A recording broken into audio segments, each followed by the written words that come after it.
Hoje nós vamos estar comentando mais um capítulo da Bíblia e eu gostaria de chamar a sua atenção para o que nós vamos discorrer a partir dos próximos instantes.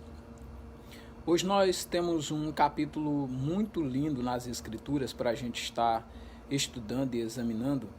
E neste capítulo, dentre muitas coisas que nós vamos abordar, nós vamos sumarizar tudo que esse capítulo ensina na seguinte maneira: Jesus Cristo chama seus discípulos para o ministério, ele capacita esses discípulos ou prepara os discípulos para a realização do ministério e os recompensa. Vamos examinar, porque esse capítulo aqui ele é fundamental. É o momento que Jesus separa apóstolos e os envia a pregar o evangelho. Aqui se torna a base para a gente avaliar um ministério pastoral que é legítimo e um ministério pastoral que não atende os requisitos que Deus exige na sua santa palavra. Nós vamos estar então examinando isso. Jesus Cristo inicialmente chamou 12 apóstolos. Nós vamos nos concentrar no chamado desses 12. É claro que esse chamado, ao longo do seu ministério, ele foi se ampliando, né? Ele foi aumentando cada vez mais. Mas eu quero então examinar com você nos próximos instantes acerca disso. E eu quero começar olhando para a chamada dos 12 discípulos. Jesus chamou 12 discípulos após ele orar, ele passou a noite no monte, esteve orando, clamando ao Pai, e depois de estar orando ao Pai, ele chamou a si os que ele quis. E aqui no capítulo 10 de Mateus, está o texto que Jesus faz referência em João 15,16, quando ele diz: não foi vocês que me escolheram, fui eu quem escolhi vocês, vos nomeei, vos designei para que vocês vá e deem fruto e fruto que permaneça. E, de fato, quando Jesus desceu do monte depois de orar, ele chamou a si os 12 discípulos, e chamando aqueles 12 discípulos, ele nomeou-os de apóstolo e os enviou a pregar e a produzir frutos que desse ali a demonstração clara de que aquelas pessoas estariam arrependidas, frutos que permanecem, não é? Como as Escrituras dizem. E olhando aqui para Mateus capítulo 10, nós começamos logo no versículo 1, o Senhor Jesus chamando os seus 12 discípulos e dando autoridade sobre os espíritos imundos, sobre as enfermidades, para que eles pudessem curar todo e qualquer tipo de doença entre as pessoas que ele fosse encontrando. Depois ele cita um a um do nome desses 12 apóstolos que ele chamou aqui, e uma vez tendo chamado esses apóstolos, o Senhor deu instruções claras para os 12 quanto ao que eles deviam e ao que eles não deviam fazer à medida que fosse exercitando o seu ministério, como nós vemos no versículo 5. Ele disse: olha, não tomam direção à cidade dos gentios, não entrem na cidade dos samaritanos, mas vão buscar as ovelhas perdidas da casa de Israel. Porque lembre-se, a Bíblia Sagrada diz que ele veio buscar e salvar o que se havia perdido. Quando o apóstolo Paulo, pelo Espírito Santo de Deus, fala em Lucas capítulo 28, ele disse: olha, convinha que a vós, judeu, em primeiro momento se pregasse as boas novas, mas como vocês rejeitam, eu vou para os gentios e eles ouvirão a minha voz. No entanto, a primeira ordem, o primeiro chamado e o primeiro mandado era que fosse direto para os gentios e para os gentios, para os judeus e para os judeus pregassem, para que se cumprisse João 1,12 que diz: ele veio para o que era seu e os seus não receberam, mas a todos quanto receberam, ele deu poder de ser feito filhos de Deus. E foi exatamente isso que Jesus estava dizendo aqui, ó. Ele veio para o que era dele, como o texto disse. E aqui ele está dizendo: não vão para o gentil agora, nem vão para a cidade dos samaritanos, vão para as ovelhas perdidas da casa de Israel. Mostrando que o judaísmo no dia de Jesus já estava perdido. E o judaísmo que continuou sem Jesus Cristo continuou na perdição. Daí porque nós temos que tomar cuidado e estar examinando sempre as Escrituras. E aí ele, dando essas instruções, ele diz: quando vocês forem, vocês preguem que está próximo o reino de Deus. Pregue que está próximo o domínio de Deus no coração dos homens. E aí fica uma pergunta interessante: quando é que Deus domina o coração dos homens? Quando é que Deus reina na vida de uma pessoa? Claro que é quando essa pessoa se arrepende dos seus pecados e recebe Jesus como Senhor e Salvador de sua vida. Agora, olha algo lindo que eu quero mostrar para você. Ele disse: vão e pregue que está próximo o reino de Deus. Interessante que a senhora Ellen White, ela disse que quando Jesus mandou pregar essa mensagem, e os discípulos saíram pregando que o reino de Deus estava, o tempo se cumpriu, o reino de Deus estava próximo, e que eles tinham que se arrepender e crer no evangelho, a senhora Ellen White disse que os discípulos estavam equivocados. Na verdade, ela estava equivocada porque ela não lia a Bíblia, ela não tinha uma boa leitura e também tinha problemas mentais que não dava para ela manter essa boa concentração por conta dos seus problemas de saúde mesmo. Mas o texto sagrado aqui mostra que os discípulos foram instruídos por Jesus a pregar que o reino de Deus estava próximo. Então eles nunca tiveram equivocado, muito pelo contrário, eles cumpriram a missão que o Senhor deu, e o Senhor disse: cura os enfermos, ressuscita os mortos, purifique os leprosos, expulsem os demônios, e o Senhor os ordenou porque o Senhor havia dado poder para os discípulos expulsar os demônios, mas ele deixou claro que eles tinham que ir às ovelhas perdidas da casa de Israel. E agora vem uma coisa muito curiosa. O Senhor, depois de instruir, ele diz assim: ó, vocês receberam de graça e de graça vocês dão. Por isso, não leve com vocês ouro, não levem com vocês dinheiro ou um sactel de dinheiro, não leve cinto, não leve bolsa, não leve nada, sandália para a sua jornada, não leve nem vara para a sua jornada. E quando o Senhor diz isso, ele termina dizendo: porque digno é o trabalhador do seu suporte, do seu sustento. E eu quero chamar a atenção para isso porque no século XXI, com o crescente número de liberais proclamando a palavra de Deus, dizendo que estão ajudando o povo e se propondo a explicar a Bíblia Sagrada, nós temos visto muito dizer assim: olha, tá vendo, Jesus mandou pregar de graça, esses pastores aí tudo recebem dinheiro para pregar o evangelho, esses pastores aí tudo recebendo salário, são tudo um bando de mercenário. Outro dia eu estava evangelizando numa casa e alguém chegou com esse discurso preconceituoso, esse discurso difamatório, injurioso e calunioso. Mas interessante que o mesmo texto que diz: vocês receberam de graça vocês dão, eles estão dizendo: eu dei poder vocês para curar, então cure as pessoas gratuitamente, leve a mensagem gratuitamente, faça tudo gratuitamente. E olha, nós vamos de casa em casa, não cobramos nada para as pessoas pregando o evangelho. Vamos aos hospitais, prisões, vamos às ruas, pregamos o evangelho, nada cobramos das pessoas. Entramos na casa das pessoas não crentes, não cobramos um centavo delas para pregar o evangelho. Por quê? Porque nós recebemos isso gratuitamente da parte do Senhor. E temos feito isso. Quando realizamos os nossos eventos de proclamação da palavra de Deus, as cruzadas, leitura anual da Bíblia, entre muitas outras atividades, nada cobramos das pessoas. Por quê? Porque o Senhor nos deu condição para fazer isso. Mas o Senhor Jesus disse assim, que o trabalhador é digno do seu suporte. E que suporte é esse? É porque naquele momento, nessa primeira viagem, quando Jesus mandou, Jesus supriu tudo. Jesus providenciou a casa para eles irem, um local para eles comerem. Jesus fez tudo sobrenaturalmente. Jesus fez isso. Ou seja, eles não precisaram se preocupar com nada. No segundo momento, Jesus disse: quando eu mandei vocês sem nada, faltou alguma coisa? Eles vão dizer: não. Então, agora que vocês vão nessa nova jornada, se não tiver capa, compra. Se não tiver espada, venda a capa e compre duas. E aí o Senhor começou a instruir, dizendo que digno é o trabalhador do seu salário. E ele estava falando ali, naquela ocasião, com os seus discípulos, falando ali com os seus seguidores.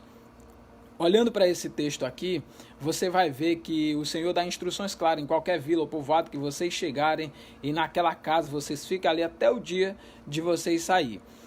Chegando naquela casa, saúdem as pessoas e diga: paz seja nesta casa, ou seja, a paz do Senhor seja nesta casa. É isso que a gente tem que fazer com os descrentes. Porque é interessante porque no primeiro século, o hábito de saudar as pessoas com a paz do Senhor, tanto no judaísmo quanto no cristianismo, era uma coisa geral, né? Você sauda crente, sauda descrente com a paz do Senhor. Entre os cristãos, a única distinção que havia do judaísmo é que, ao invés de saudar apenas com a paz do Senhor, os cristãos saudavam com a graça e a paz do Senhor Jesus. Culturalmente, isso vai se perdendo, especialmente na realidade de Brasil. porque quando você fala graça, você lembra do próprio Cristo. E isso é o ponto de divisão entre nós e o judaísmo. Quando você fala graça, você está se referindo à nova aliança, o novo pacto, o novo concerto, o novo testamento. E quando você fala graça, você está falando do sacrifício imerecido de Jesus. E é exatamente isso que faz a diferença entre nós evangélicos e os não evangélicos. É isso que faz a diferença entre nós crentes e as pessoas descrentes. É a graça do Senhor Jesus na qual estamos nela. E o Senhor Jesus instruiu aos discípulos que quando eles saíssem para pregar o evangelho, eles saudassem as pessoas com a paz do Senhor de casa em casa. Paz seja nesta casa. Claro que essa é a paz do Senhor. Os judeus, onde eles chegam, eles também dizem Shalom, né? Shalom Bravu, Shalom Lahem, Shalom Malem, e aí vão usando os nomes que eles costumam usar para se referir à pessoa do Eterno. Já nós, os evangélicos, costumamos saudar com a graça e a paz do Senhor Jesus, porque a distinção entre nós e os judeus, entre nós e qualquer pessoa descrente, está na graça do Senhor Jesus. Por isso saudamos com a graça e a paz do Senhor Jesus. E também não fazemos guerra por conta dessa questão da saudação, não. Permanecemos fazendo isso. Se alguém quiser seguir a tradição dos homens só com a paz, tudo bem, sem nenhum problema. Nós não vamos fazer guerra, até porque o nosso Deus é um Deus de paz e não um Deus de confusão. Pois bem, e ele diz que naquela casa, se houver pessoas pacíficas, se houver pessoas dignas, vão receber aquela paz, senão ela vai tornar para nós. Outra coisa que o Senhor Jesus Cristo disse, ele disse, qualquer que não vos receber, qualquer que não receber vocês e nem as minhas palavras, em qualquer caso, sacuda o pó dos pés daquelas que ficou na vossa sandália ali. E eu digo para vocês que haverá menos tolerância no dia do juízo para aquela cidade do que para... Aliás, haverá menos rigor para Sodoma e Gomorra do que para aquela cidade. O que acontece? Pessoal, uma coisa importante para nós evangélicos, cristãos que estamos proclamando a palavra de Deus. Quando a gente for pregar o evangelho e alguém não quiser nos receber, a gente não precisa ficar zangado e sair dali, que a pessoa ali não recebeu e não sei o que, e isso, aquilo, outro. Não fique zangado com as pessoas que não queiram receber o evangelho. Pregue, vá pregar. Se ela não te receber, amém. Porque o que o Senhor diz para nós? No máximo, sacuda o pó que fica ali no seu pé, e depois de sacudir o pó, vá para a próxima casa, vá para a próxima cidade, vá para o próximo lugar. Porque no dia do juízo de Deus, as pessoas vão pagar por isso. Quando eu prego o evangelho e alguém zomba de mim, quando eu prego a palavra de Deus e alguém critica, alguém contraria, eu não tenho que ficar zangado contra aquela pessoa, porque aquela pessoa está se condenando com a própria boca. O Senhor Jesus Cristo disse que pelas tuas palavras serás justificado e pelas tuas palavras serás condenado. O que condena o homem não é o que entra pela sua boca, não é um filé mignon, não é um pernil de porco, não é uma feijoada, não é uma buchada de bode. O que contamina o homem é o que sai da sua boca. E essas palavras saem de dentro do coração e essas condenam o homem, especialmente aquelas de rejeição à palavra de Deus. Uns rejeitam de forma agressiva, outros jeitosamente rejeitam a palavra de Deus. Mas no final das contas, todos estão pecando porque estão rejeitando a palavra de Deus. Outra coisa que o Senhor Jesus Cristo falou sobre essa nossa missão, que nós cristãos temos que entender, é que nós somos enviados como ovelha para o meio de lobo. Por isso que o Senhor Jesus mandou sempre de 2 em 2 para não ficarem muito expostos. Por quê? Porque a ovelha, ela mata o lobo pela pressão. Não é? Ela não consegue matar o lobo lutando, porque a ovelha ela tem várias desvantagens em relação ao lobo. Mas aqui está, nós cristãos, nós devemos estar sendo prudente, astuto, né? Ou prudente como a serpente, como a Bíblia diz, tendo muito cuidado, muita sabedoria, se preparando com cuidado, vigiando, orando, como o Senhor diz, seja prudente como as serpentes e simples como as pombas, ou inocentes como as pombas. Ou seja, nunca leve nada para o lado pessoal, leve tudo para o lado do reino de Deus. Qualquer ofensa, deixa aquelas ofensas na cruz, deixa aquelas ofensas com Jesus e não vá partir para a luta. Afinal de contas, nós temos ateus que zombam de nós, nós temos muçulmanos que zombam de nós, nós temos judeus que também zombam de nós. Todo o mundo todo, o Senhor tem que se cumprir a palavra que o Senhor nos deu. O Senhor disse que é para a gente tomar cuidado quanto aos homens, porque esses mesmos homens, eles iriam nos arrastar para as cortes, para as sinagogas. Por que aqui é usado sinagoga? Porque está num contexto judaico. Se estivesse num país islâmico, diria que ele nos arrastaria para as suas mesquitas, e iriam nos arrastar para as suas cortes, para nos julgar e nos condenar. Mas quando, por conta da nossa fé, seja num país judaico, seja num país islâmico, seja num país comunistas, que demonstram grande intolerância, preconceito para com a nossa fé, o que o Senhor está dizendo para nós em todos esses contextos é que nós não devemos nos preocupar quanto ao que nós havemos de falar, porque naquela hora o Espírito Santo de Deus vai nos dar as palavras, o Espírito Santo de Deus nos dará a sua unção e o seu poder para testemunharmos poderosamente acerca da palavra do Senhor, e ninguém vai nos resistir. Foi assim com Estevão, foi assim com tantos outros discípulos do Senhor Jesus, e será comigo e com você. Tudo que nós precisamos é acreditar que o nosso Deus ainda hoje se revela a nós e nos usa na força do Espírito Santo para quebrar todas as cadeias, todos os laços que o inimigo levantar, seja através do Islã, seja através do judaísmo, seja através do comunismo, seja através do liberalismo, seja através da falsa direita, seja através de que sistema humano for, seja através do hinduísmo, seja através de que for, qualquer oposição que se levantar, o Espírito Santo de Deus vai nos capacitar para que a gente possa fazer a vontade de Deus. E olha uma coisa interessante que nós olhamos aqui nesse texto. O Senhor diz: tenha cuidado com os homens, porque eles vão arrastar vocês para as cortes, eles vão arrastar vocês para os tribunais.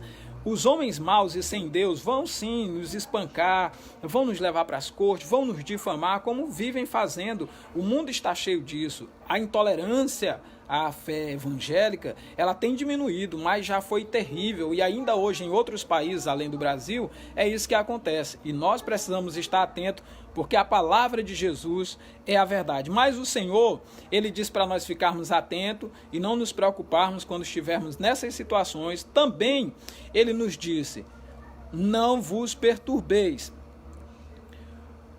quanto ao que vocês haverão de dizer, porque o Espírito Santo, como já falamos, vai falar com vocês. Portanto, meus irmãos, o texto também nos alerta que quando a gente recebe Jesus como Senhor e Salvador, o texto fala que irmãos, no versículo 21, iriam trair irmãos, pais aos seus filhos, filhos se levantariam contra os seus pais para o matar.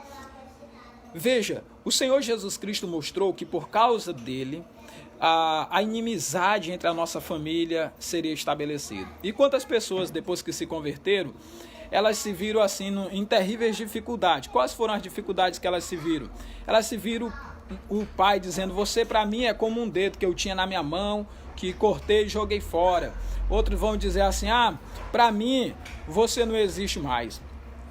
Onde, por exemplo, se for num país judaico como Israel, e você vem de uma família ortodoxa, na hora que você confessa Jesus como Senhor e Salvador, eles te expulsam de casa, eles te espancam, eles tentam tirar até a tua própria vida. Nos países islâmicos, da mesma forma, nós temos igrejas na Índia que o hinduísmo faz a mesma coisa. Não precisa falar do comunismo ali, especialmente na China, que há algo em torno de 160 mil cristãos mortos anualmente por conta da intolerância. E assim acontece em vários outros países. Por quê? Porque o Senhor Jesus deixou bem claro isso aqui na palavra, que pai se levantaria contra filhos, filhos se levantariam contra seus pais, irmãos contra irmãos. Por causa de quê?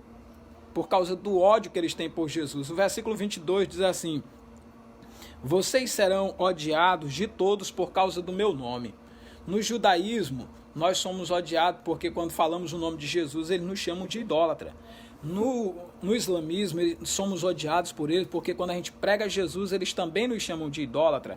E em vários outros lugares, quando você fala a palavra de Deus, na hora que cita o nome de Jesus, o inferno fica em fúria e essas pessoas se levantam contra o Evangelho. Mas uma coisa nós precisamos entender: o Senhor Jesus Cristo diz que quando nos perseguisse nessa cidade, nós iríamos fugir para outra cidade. E ele até diz para os judeus que estavam dentro de Israel que eles não percorreriam toda a cidade de Israel até que viesse o Filho do Homem no seu reino. E essa perseguição vai se levantar. Esse dia eu estava assistindo o pastor Menor Kalish, e lá num centro de estudo musical, que ele tem em Jerusalém, se a memória não me falha, vários judeus ficaram do lado de fora da porta e ficaram gritando: vão embora daqui, seus missionários estrangeiros, vão para o lugar de onde vocês vieram, nós não queremos que vocês adorem um falso Deus, vocês são idólatras adorando esse Jesus romano, porque eles pensam que nós adoramos Jesus porque Roma criou esse Jesus. Na verdade, todo o ódio que eles têm é ainda por causa da Inquisição, né? Que foram eventos católicos. O outro evento que teve também das Cruzadas, evento católico, e aí eles associam que cristão, ele não tem a distinção de evangélico e católicos, ou testemunho de Jeová, adventista, essas coisas todas que a gente faz distinção. Eles não fazem essa divisão. Para eles tudo é uma coisa só. Então o ódio que eles têm contra um tem contra todos, porque eles não conhecem a história e eles misturam tudo como se fizesse parecer que nós somos. Até porque o Papa, quando se apresenta em outros países, ele se apresenta como a cabeça do cristianismo na Terra, e não respeitando denominações que nada tem a ver com o catolicismo, mas ele se apresenta em nome dos cristãos, e aí para esses outros países está ali representado quem nós somos nessa figura idólatra, pagã, que conduz as pessoas à perdição. Falando ainda dessa questão do discipulado, a tarefa de seguir Jesus Cristo, o Senhor Jesus Cristo diz que o discípulo não está acima do seu Senhor. Isso é importante para a gente lembrar que o Senhor Jesus Cristo, o que foi que aconteceu? A nossa meta é ser como o nosso Senhor. É para que lá a palavra de Deus fala em Efésios 4:11 que o Senhor nos instituiu como pastores para que o povo não andasse como meninos inconstantes, levados de um lado para o outro, como ovelhas que não têm pastor, arrastado de um lado para o outro por todos os ventos de doutrina, para que a gente pudesse instruir a igreja, a fim de que a imagem de Cristo fosse formada naqueles que nos ouvem. Esse é o propósito da ideia de termos liderança na igreja, de o Senhor levantar pastores para apacentar o seu rebanho. E ele disse: basta o discípulo ser como o seu Senhor, basta eu que sou discípulo de Jesus querer parecer com Cristo. Agora veja, Cristo foi chamado de embusteiro, o Cristo foi chamado de Belzebu, maioral dos demônios. Se ele chamou o nosso Senhor, se eles desrespeitaram o nosso Senhor, se eles espancaram o nosso Senhor, crucificaram, quanto mais nós, os domésticos da fé, quanto mais nós que não estamos acima do nosso Senhor. E nós precisamos ter essa ideia de que sofrimento, perseguições fazem parte da história do cristianismo. No entanto, isso não significa dizer que nós vamos achar que isso é aceitável, que isso é normal, que as coisas é para ser dessa maneira e nós vamos engolir essas coisas. Não, nós vamos sofrer tudo isso porque homens maus desrespeitam. Mas quando pudermos fazermos uso da lei, como o apóstolo Paulo fez, vamos fazer uso da lei. Quando pudermos evocar e abrir a nossa boca e falar contra essas barbaridades e esses atos injustos de outros grupos contra a fé cristã, temos que fazer e fazer a plenos pulmões. Por isso o Senhor Jesus vai dizer no versículo 26, não tenha medo deles, porque não tem nada oculto que não seja revelado, nada foi colocado às ocultas que não irá aparecer. O Senhor é muito claro. E ele disse mais ainda, olha uma palavra linda de Jesus, ele disse: o que eu estou dizendo para vocês às escondidas aqui, falam em plena luz. O que eu estou dizendo para vocês dentro da casa, proclame de cima do telhado. O que o Senhor está dizendo? O Senhor está dizendo que a sua palavra, o seu evangelho, a sua mensagem tem que ser proclamada. A luz do dia tem que ser proclamada, a clara e ao máximo de ouvidos possível. Por isso, eu e você temos que pregar o evangelho. E é interessante, no versículo 26 ele diz, não tenha medo deles. No versículo 28 ele diz, não temos que matam o corpo. No versículo 31 ele disse, não tenha medo. Não tenha medo das ameaças, não tenha medo das circunstâncias, não tenha medo das coisas dessa vida, porque nós temos um Deus que supre as nossas necessidades, que é por nós e cuida de nós. Esse é o Deus a quem servimos. Portanto, ele vai dizer, pregue o evangelho, e qualquer pessoa que me confessar diante dos homens, eu confessarei diante do meu Pai que está nos céus. Qualquer pessoa que me negar diante dos homens, eu negarei diante do meu Pai que está nos céus. Meus amados e queridos ouvintes da palavra de Deus, meus irmãos em Cristo Jesus, que são discípulos de Jesus e militantes da fé evangélica, o que eu quero dizer para você é que o Senhor demonstra que precisamos pregar o Evangelho. E essa ideia de confessar diante dos homens está exatamente no momento que Jesus chama os discípulos, está dando as instruções, ele está dizendo: aqueles que me confessar ali diante dos homens, eu vou confessar diante do Pai que está no céu. Aquele que me negar diante dos homens, eu vou negar diante do Pai que está nos céus. Ele está mandando os discípulos ir, e ele está dizendo que é por discípulos chamar as pessoas para confessar Ele como Senhor e Salvador de sua vida. É exatamente por isso que nós convidamos as pessoas para aceitarem a Jesus, para confessar Jesus como Senhor e Salvador. É claro que liberais, eles estão tentando, todo dia que passa, tirar essas coisas. Não precisa confessar diante dos homens, ninguém precisa se expor a essas coisas. Se não precisa se expor a uma simples confissão, imagina permanecer fiel até o fim, como a palavra de Deus nos recomenda. Não vai fazer. Então é importante que a gente lembre que essa ideia de confessar Jesus diante dos homens não fomos nós evangélicos que inventamos agora no século XXI. Isso já está lá, saiu da boca do próprio Cristo, quando ele estava instruindo os primeiros 12 discípulos que ele chamou. Portanto, meus amados amigos ouvintes, o Senhor Jesus diz que aqueles também que não tomaram a sua cruz para seguir, não é digno dele. Ou seja, o que é isso? Faça o compromisso com Jesus e suporte o que tiver que suportar. As injúrias, as calúnias, as perseguições, as angústias, as tribulações. Sofra, mas não abandone a sua fé em Jesus Cristo. Porque o Senhor nos chamou exatamente para isso. O Senhor nos chamou com esse propósito mais elevado. E o Senhor disse uma coisa interessante. Essa é a mensagem que o mundo precisa saber. Qualquer que recebe um profeta na qualidade de profeta receberá um galardão de profeta. Quem recebe um homem justo na qualidade de homem justo vai receber a recompensa de justo. Coisa linda, né? O Senhor reconhece aqui os seus profetas, homens justos que praticam a justiça de Deus, está aqui. E o versículo 42 diz: qualquer que receber um desses discípulos e dê, ainda que seja um copo de água fria, porque são meus discípulos, de maneira nenhuma perderá a sua recompensa. Então veja uma coisa: todas as pessoas que recebem bem os crentes e dá uma atenção especial e não rejeita, o Senhor Deus tem uma recompensa, tem um presente a dar a essas pessoas, como as Escrituras Sagradas nos dizem aqui. Mas qualquer que negar também a gente, cuidado, que negar o respeito, negar qualquer coisa, essas pessoas estão rejeitando o próprio Cristo. E elas, como já foi dito no texto anterior, quem vos rejeita, não rejeita a vocês, rejeita a mim.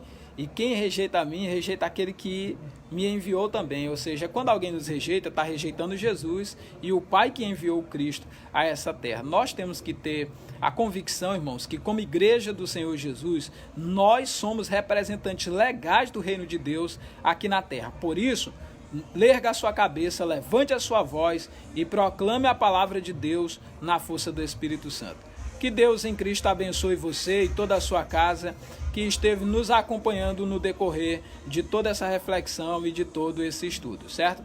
Eu quero agradecer aqui o meu irmão Wellington Cardoso, que está nos acompanhando, irmã Sandra, obrigado, irmão Julimar, obrigado, Cananda, Maria Teixeira, José Gomes, e Daiane de Souza, serva do Senhor Jesus, obrigado. Luiz Gonzaga, muito obrigado por nos acompanhar. Mona Lisa, obrigado por nos acompanhar também. Vanderlene, muito obrigado. Ellen Brito, Fátima Lopes, Joana Macedo, Jane, Fio, Efrazino, Sebin Lima, Lídia Freitas, todos vocês que nos acompanharam, muito obrigado pelo carinho, pela atenção no decorrer da nossa programação. Espero ter abençoado. E caso vocês tenham alguma dúvida e que a gente responda alguma pergunta em específico, pode deixar as perguntas aqui no meu Facebook ou em qualquer das minhas redes sociais e a gente vai estar respondendo a vocês, certinho? Deus abençoe e guarde vocês. Tenham todos uma boa tarde.